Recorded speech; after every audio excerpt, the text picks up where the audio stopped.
سيداتي آنساتي سادتي.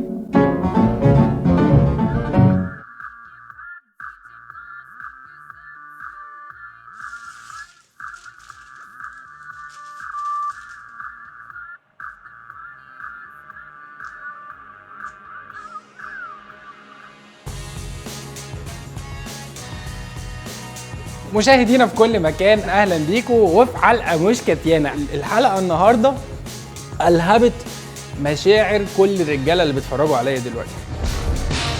اخبار السبعينات هي نفس الاخبار دلوقتي، مفيش حاجه اتغيرت غير في شويه هدوم على طريقه لبس وكلام. يا ترى اتغيرنا في ايه وممكن نتغير ليه؟ ال30 سنه اللي فاتت مالهمش 30 لازمه.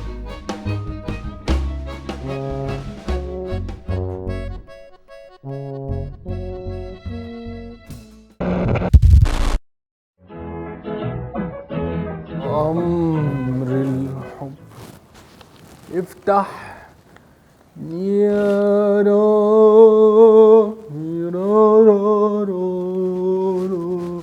هبتدي يا استاذ.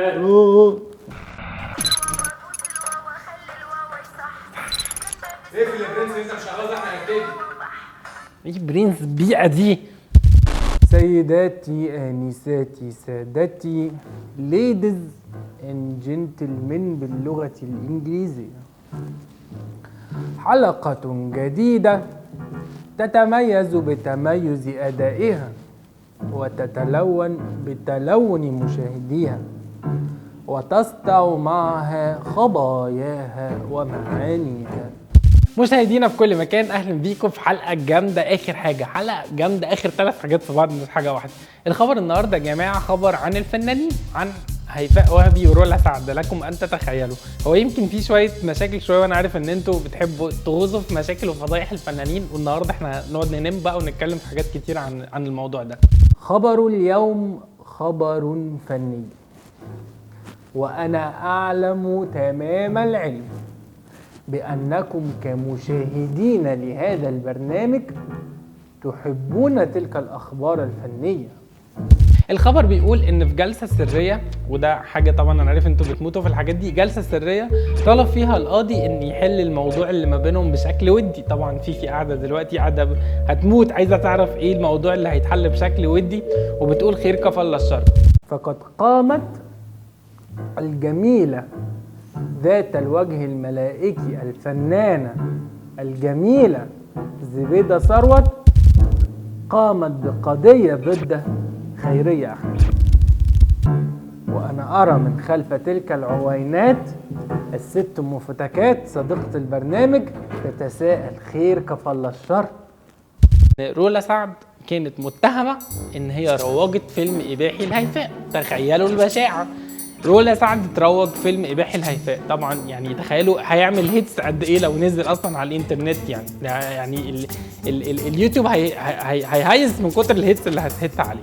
فقد اصدرت محكمة جنح الدقي قضيتها لانهما تشاجرا معا خلف الكواليس، وقد طلبت بصفة مؤقتة زبيدة من خيرية 51 قرشا بصفة مؤقتة.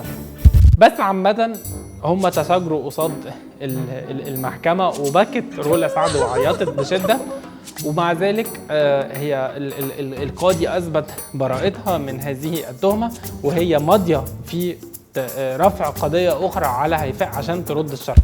ولكننا هنا من داخل هذا البرنامج نهيب بالسادة الفنانين، نعم الفنانين هذه الحلقة، أن لا يتشاجروا سويا، وإن تشاجروا لا يتشاجروا خلف الكواليس.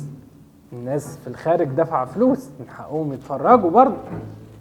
وأتمنى أن لاقت إعجابكم هذه الحلقة الفنية، إعجابكم، وتواصلوا معنا عبر صندوقنا البريدي صاد ب أو عين ط 1 2 3.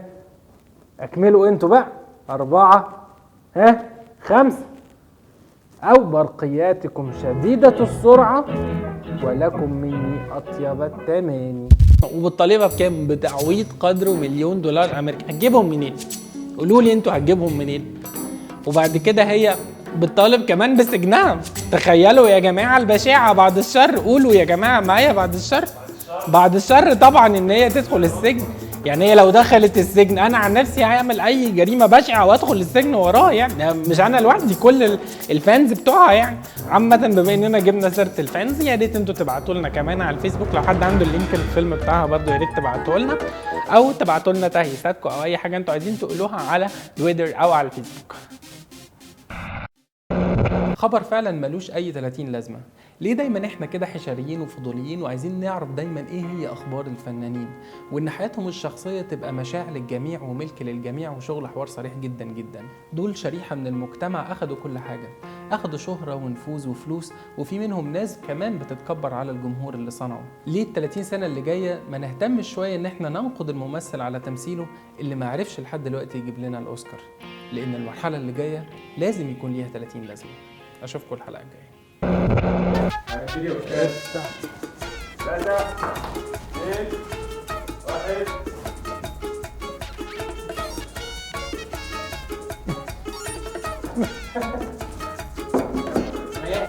نفسي ال30 سنه اللي جايه نهتم شويه بحاجات مش حلوه، مش عجباني، مش ان هي ماضيه في رفع دعوه تحصيل شرف من غريمتها هيفاء. تخيلوا يا جماعه، والله مكتوب في الخبر غريمتها هيفاء بقت غريمتها.